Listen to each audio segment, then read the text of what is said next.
So hello and welcome to quick study online. Quick study online के इस YouTube platform पे आप सभी लोगों का एक बार फिर से स्वागत है। फ्रेंड्स, करंट अफेयर्स के टॉपिक वाइज रिवीजन सीरीज में आज के इस वीडियो में हम लोग डिस्कस करेंगे हाल ही में खबरों में रहे कुछ प्रमुख चक्रवात एवं तूफान के बारे में। इसके साथ ही कुछ बेसिक फैक्ट्स के बारे में भी जरूर जानेंगे।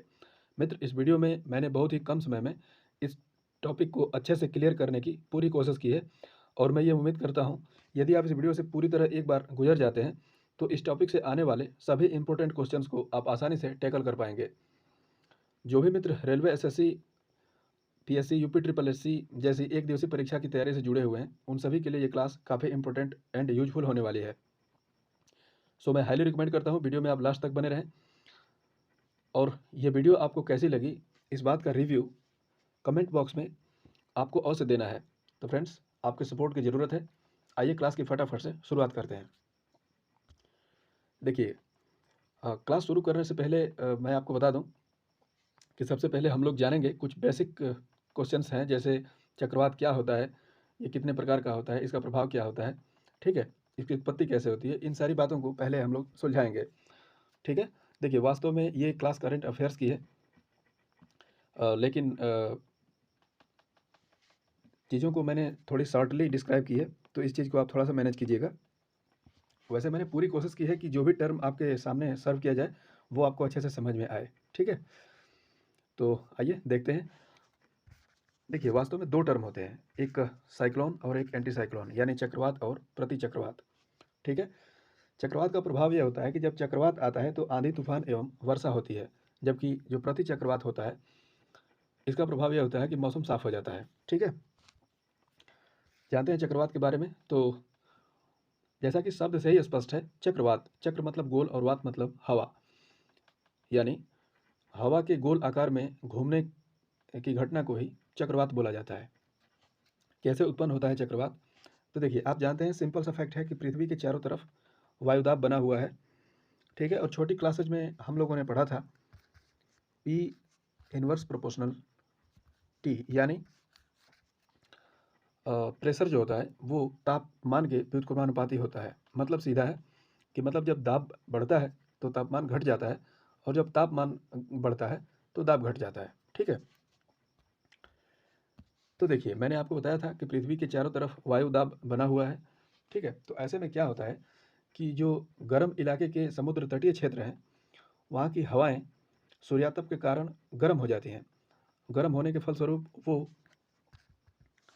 ऊपर उठती हैं। ठीक है। तो जब ऊपर उठती हैं तो इनका स्थान घेरने के लिए जो ठंडी आसपास की हवाएं होती हैं वो उनकी तरफ तेज़ी से बढ़ती हैं। यहीं से क्या होता है कि वायु में गति शुरू हो जाती है। ठीक है। अब जान लेते हैं कि चक्रवात गोल आकार में ही क्यों घूमता है। तो आप जानते हैं, वास्तव में देखिए, चक्रवात उत्पन्न होने के कई कारण हैं। जैसे पृथ्वी पर तापमान भी एक मैटर होता है, पृथ्वी के घूर्णन बल के कारण इत्यादि, ऐसे छोटे बड़े कई सारे कारण हैं। ठीक है। तो मैं आपको बता दूं कि फेरल द्वारा एक नियम दिया गया था, कैरियोलिस बल। ठीक है। और इसी कैरियोलिस बल के कारण चक्रवात गोल गोल घूमता है। ठीक है। इसका कैरियोलिस बल में मुख्य रूप से ये बताया गया था कि पृथ्वी में गोलार्ध के अनुसार हवाएं अपना दिशाएं मोड़ लेती हैं। ठीक है। तो देखिए, अब जान लेते हैं चक्रवात एवं प्रति चक्रवात के बारे में। मैंने अभी आपको बताया कि दाब की वजह से हवाओं में गति उत्पन्न होती है। तो देखिए, जो प्रति चक्रवात होता है और जो चक्रवात होता है, रुकिए, इसके लिए मैं यहाँ पर एक इमेज रखी है। देखिए, जो साइक्लोन होता है यानी चक्रवात होता है उसमें क्या होता है कि भीतर की तरफ वायुदाब कम और बाहर की तरफ वायुदाब अधिक होता है। हवा का एक सामान्य सा नियम है कि वो अधिक वायुदाब से कम वायुदाब की तरफ चलती है। ठीक है। तो जब भीतर की तरफ वायुदाब कम और बाहर की तरफ वायुदाब अधिक होता है तो हवाएं बाहर से भीतर की ओर चलती हैं। ठीक है। तो इसको साइक्लोन बोलते हैं। इसका ठीक उल्टा, जब भीतर की ओर वायुदाब अधिक और बाहर की तरफ वायुदाब कम होता है तो हवाएं भीतर से बाहर की ओर चलती हैं। तो इसको बोलते हैं एंटी साइक्लोन, यानी प्रति चक्रवात। ठीक है। देखिए, एक चीज़ मैं और बता दूं, वायुदाब को मापने के लिए हम बैरोमीटर का प्रयोग करते हैं। ठीक है। और बैरोमीटर पर पाठ्यांक बने होते हैं ऐसे। ठीक है। और इस पाठ्यांक में जो पारा होता है उसके ऊपर अथवा नीचे चढ़ने से हम मतलब मौसम के बारे में अनुमान लगाते हैं। ठीक है। देखिए, तो यदि जब पारा धीरे धीरे ऊपर चढ़ता है तो मौसम साफ होने की संभावना होती है। वहीं धीरे धीरे नीचे गिरता है तो बारिश आने की संभावना होती है। वहीं एकाएक तेजी से नीचे गिर जाए तो आंधी एवं तूफान आने की संभावना होती है। ठीक है, यहाँ पर मैंने एक वर्ल्ड मैप रखा है, जैसा कि जो दुनिया के अलग अलग क्षेत्र हैं वहाँ पर इसी चक्रवात को अलग अलग नामों से जानते हैं। तो मैंने ये मैप इसीलिए सेटअप किया है कि मतलब चीज़ें विजुलाइज हो सकें, एक माइंड मैप हो सके कि मतलब अ, कहाँ पर मैंने क्या आपको बताया था। ठीक है, तो देखिए ये जो नॉर्थ पैसिफिक ओशियन है, यहाँ पर चूँकि 2D इमेज है तो आप ये मत समझिएगा कि ये दोनों पार्ट्स अलग अलग हैं। वास्तव में अगर इन दोनों को एक जगह गोल आकार में घुमा दें तो ये दोनों एक ही चीज़ है। ठीक है, मतलब एक ही भाग है, इस चीज़ को क्लियर रखिएगा। ठीक है, तो देखिए वर्ल्ड मैप के बारे में बेसिक फैक्ट तो आप जानते ही हैं कि इसको बोला जाता है प्रशांत महासागर, जो दुनिया का सबसे बड़ा महासागर है। अंग्रेजी के इस अक्षर वाला जो महासागर है उसको अटलांटिक महासागर बोलते हैं। और भारत के आसपास जो समुद्र क्षेत्र है इसको बोलते हैं हिंद महासागर का क्षेत्र। ठीक है, तो देखिए जो हिंद महासागर यानी भारत के आसपास का जो क्षेत्र है, इस यहाँ पर जब चक्रवात आता है तो इसको हम अपनी भाषा में चक्रवात ही बोलते हैं। ठीक है, इधर ऑस्ट्रेलिया के आसपास जो क्षेत्र है, अगर इधर चक्रवात आता है तो इसको बोलते हैं बिली बिली।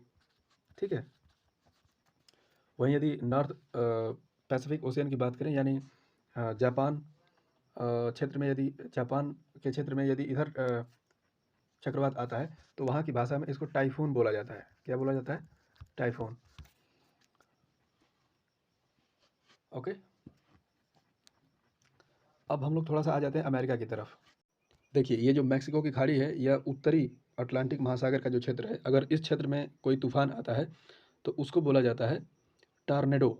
ठीक है, और यदि इस मैप को आप जूम करेंगे तो यहाँ पर देख पाएंगे कि करेबियाई सागर, ठीक है, कैरेबियन सी जिसे बोलते हैं, यहाँ पर छोटे छोटे द्वीपीय देश हैं जैसे Cuba, Haiti, Jamaica, West Indies. ठीक है, तो इस क्षेत्र में यदि कोई तूफान आता है तो उसको बोला जाता है हरिकेन।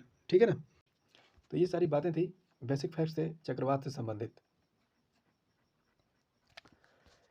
तो आइए, जैसा कि हमने आपको थंबनेल में दिखाया था कि करंट अफेयर से चक्रवात से संबंधित कुछ बातें जानेंगे। तो आज का जो पहला क्वेश्चन है उसमें सबसे पहला क्वेश्चन और इम्पोर्टेंट क्वेश्चन यह है कि खबरों में रहा चक्रवात सितरंग का प्रभाव किस क्षेत्र में देखने को मिला था। तो आपको बता दें कि ये चक्रवात हाल ही में बंगाल की खाड़ी में देखने को मिला था। पश्चिम बंगाल तथा बांग्लादेश के तटीय क्षेत्रों में भारी तबाही मचाई थी इसने। और सबसे अच्छी बात इसमें यह है कि मतलब इस चक्रवात का नामकरण जो था वो थाईलैंड के द्वारा किया गया था। ठीक है ना, देखिए भारत में जो आसपास के जो इधर के क्षेत्र है ना, उसमें 13 देश हैं जो चक्रवात का नामकरण करते हैं। ठीक है, और इस नामकरण के प्रथा की शुरुआत वर्ष 1953 से की गई थी। ठीक है, और नामकरण करने का सीधा सा उद्देश्य होता है इस चक्रवात के प्रति जो भी बचाव कार्य राहत दल के लोग जो होते हैं उनकी जागरूकता के लिए ये नामकरण किया जाता है। नामकरण कैसे होता है? प्रतिवर्ष चक्रवात आने की संभावना जताई जाती है और जो 13 देश मैंने आपको बताया ये अपनी तरफ से सुझाए गए कुछ नामों की लिस्ट प्रोवाइड कर देते हैं। ठीक है, और अल्फ़ाबेटिकली ऑर्डर में इन देशों के द्वारा दिए गए नामों को ही नामकरण के रूप में दिया जाता है। मतलब कहने का सिर्फ मतलब ऐसे है, जैसे मान लीजिए कि 10 नाम हमारे भारत ने रख दिया, 10 नाम पाकिस्तान ने। तो क्या हो गया कि जब चक्रवात आएगा तो सबसे पहले अल्फ़ाबेटिकली ऑर्डर से देखा जाएगा। जैसे भारत बी से शुरू होता है तो इस बार चक्रवात का नाम भारत द्वारा दिए गए नाम की सूची में से रखा जाएगा। वहीं अगला चक्रवात आएगा तो बी के बाद अब पी आता है, जैसे पाकिस्तान। तो अब पाकिस्तान द्वारा दिए गए जो भी चक्रवात की नाम की जो सूची होगी उसमें से दिया जाएगा। अर्थात पहला नामकरण भारत के नाम और दूसरा पाकिस्तान के नाम हो जाएगा। ठीक है, नेक्स्ट, क्यूबा में आए चक्रवात के कारण 6 क्षेत्रों में आपातकाल की घोषणा की गई थी, उसका नाम क्या था? तो इसका सही उत्तर हो जाएगा इयान। ठीक है ना, तो इस बात को याद रखिएगा। मैंने आपको बताया था कि बस 13 देश ही हैं जिनको नामकरण किए जाने की मतलब प्रथा को देखते हैं। तो इयान का नामकरण नहीं किया गया था, याद रखिएगा। ठीक है, अब बात करें यदि क्यूबा की, तो मैंने अभी आपको वर्ल्ड मैप दिखाया था। क्यूबा कुछ यहाँ पड़ता है। ठीक है, क्यूबा की राजधानी है हवाना और इसको चीनी का कटोरा कहा जाता है, the sugar bowl of the world. ठीक है, क्यूबा। नेक्स्ट, हाल ही में किस देश में चर्चित टाइफून नोरू आया था? तो इसका सही उत्तर हो जाएगा फिलीपींस। मैंने आपको वर्ल्ड मैप में बताया था कि ये जो प्रशांत महासागर का जो क्षेत्र है, इसमें आने वाले चक्रवात को टाइफून बोला जाता है। ठीक है, तो आप याद रखिएगा। बात करें थी फिलीपींस की, तो इसकी राजधानी है मनीला, और फिलीपींस में किसका हेडक्वार्टर है? तो एडीबी का, एशियन डेवलपमेंट बैंक। इसकी स्थापना वर्ष 1966 में की गई थी। ठीक है, और इसके जो प्रमुख हैं मतात्सुको अस्कावा हैं। ठीक है ना। नेक्स्ट मित्र, यदि आपको ये वीडियो अच्छी लग रही है तो आप वीडियो को लाइक शेयर और सपोर्ट जरूर कीजिए, और यदि आपके चैनल पर पहले विजिट है तो आप चैनल को सब्सक्राइब करके और बेल आइकन पर जरूर प्रेस कर दीजिएगा, ताकि अगली वीडियो की इंस्टेंट नोटिफिकेशन आप तक बिल्कुल आसानी से पहुंच जाए। वीडियो की पीडीएफ के लिए आप टेलीग्राम के सर्च बॉक्स में क्विक स्टडी ऑनलाइन टाइप करके इजीली प्राप्त कर सकते हैं। नेक्स्ट, जापान के तटीय क्षेत्रों में टाइफून को लेकर अलर्ट जारी किया गया था, उसका नाम क्या था? तो आप याद रखिएगा, नानमाडोल। ठीक है ना। अब जो जापान है, तो जापान के बारे में जान लेते हैं। जापान की राजधानी है टोक्यो, जो होन्शु द्वीप पर बसी हुई है। वास्तव में जापान में 4 द्वीप पाए जाते हैं, होन्शु, क्यूशु, शिकोकू और होक्काइडो। जो होन्शु द्वीप है वो जापान का सबसे बड़ा द्वीप है, और इसी पर इसकी राजधानी टोक्यो बसी हुई है। अभी हाल ही में टोक्यो ओलंपिक का आयोजन यहीं पर किया गया था, आपने देखा ही था, जो ग्रीष्मकालीन ओलंपिक का 32वां संस्करण था। ठीक है, और जापान के बारे में 2 फैक्ट। जापान ने अंतरिक्ष में मलबा को कम करने के लिए लकड़ी से बने उपग्रह लॉन्च करने की घोषणा की थी, और कुछ ही समय पहले जापान ने एक ऐसी इलेक्ट्रिक व्हीकल का निर्माण किया था जो सड़क मार्ग एवं रेल मार्ग दोनों में चल सकने में सक्षम थी। हेनले पासपोर्ट इंडेक्स में जो टॉप स्थान है वो जापान का ही है, याद रखिएगा। कमेंट बॉक्स में आप बताएंगे कि जापान की संसद का नाम क्या है। नेक्स्ट, मई 2022 में आंध्र प्रदेश व उड़ीसा में आए आसानी चक्रवात का नामकरण किस देश के द्वारा किया गया था? तो इसका सही उत्तर है श्रीलंका। ठीक है, श्रीलंका की स्थिति कुछ भारत के यहाँ पास है, राजधानी है कोलंबो। ठीक है, और श्री जयवर्धनेपुरा कुट्टे। ठीक है, श्रीलंका में क्या रिलेट कर सकते हैं? तो देखिए, श्रीलंका में भी हाल ही में आपातकाल की घोषणा की गई थी, आपने सुना ही था, काफ़ी खबरों में बनी हुई थी ये बात। और जो श्रीलंका का जो मतलब एक तरह से बोल सकते हैं कि सबसे बड़ा ऋणदाता के रूप में अब भारत बन गया है, चीन को पीछे छोड़ते हुए। ठीक है, WHO के द्वारा श्रीलंका को अभी हाल ही में खसरा एवं चेचक मुक्त घोषित किया गया था। श्रीलंका एवं मालदीव को दोनों साथ ही घोषित किया गया था। ठीक है, तो इन चीज़ों को याद रखिएगा। नेक्स्ट, देखिए फ्रेंड्स, यहाँ पर वर्ष 2022 में बहुत उतने चक्रवात तो नहीं थे। यहाँ पर मैंने कुछ पिछले वर्ष आए प्रमुख चक्रवात को रिलेट करने की कोशिश की है। यहाँ पर एक फॉर्मेट में मैंने एट अ ग्लांस लिख दिया है, आप इसको एक बार देख लेंगे तो चीज़ें विजुलाइज होंगी। ठीक है, जैसे जवाद तूफान की बात करें तो ये दिसंबर 2021 में आया था। आंध्र प्रदेश, उड़ीसा एवं पश्चिम बंगाल के क्षेत्रों में इसका प्रभाव देखने को मिला था। नामकरण इसका सऊदी अरब के द्वारा किया गया था।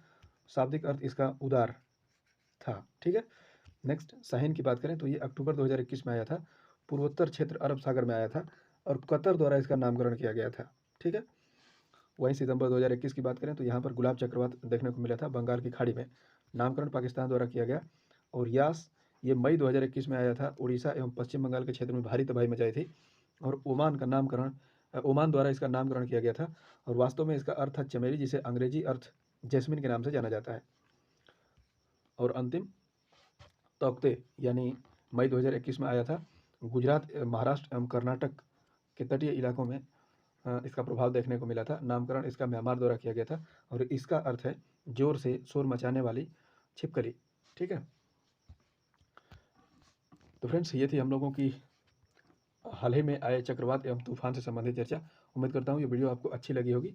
यदि वीडियो अच्छी लगी है तो आप वीडियो को लाइक, शेयर और कमेंट करना ना भूलें, और चैनल को सब्सक्राइब करके चैनल को सपोर्ट जरूर करें। लास्ट में मैं आपसे क्वेश्चन पूछ लेता हूँ, खबरों में रहा चक्रवात सितरंग का नामकरण किस देश के द्वारा किया गया था? तो ये इसके ऑप्शंस हैं। कमेंट बॉक्स में आप अपने उत्तर विस्तार से लिखिएगा। तो आज की इस वीडियो में सिर्फ इतना ही। आपका धन्यवाद।